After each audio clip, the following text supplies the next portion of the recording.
Nice, oui, je voudrais redire un mot. Bon, votre tâche n'est pas facile, on le voit bien, mais vous nous parlez de la clarté pour les lecteurs. Je pense qu'avec ce texte, c'est tout le contraire de la clarté pour les lecteurs. Toutes nos discussions, et elle n'est pas finie cette discussion, montrent que tout ceci est mal préparé et sans concertation. Tout ceci pour l'ensemble des villes, y compris Paris. Il n'y a pas eu plus de concertation, je le dis à un collègue qui en parlait, pour Paris que pour les autres villes. Ces villes qui n'ont même pas le même mode de scrutin. Donc l'idée des amendements qui visent à exclure telle ville ou telle ville, on voit bien que ce n'est vraiment pas le sujet. Ce texte, en fait, il ne traite pas du vrai sujet. Le sujet, c'est la gouvernance. Et ça n'existe pas dans ce texte.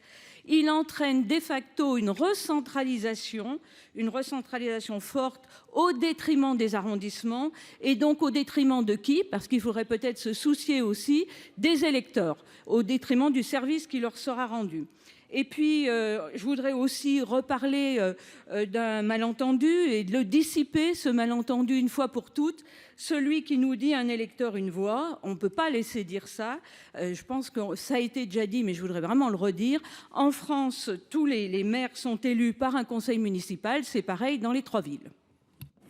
Merci, Monsieur Benarroche.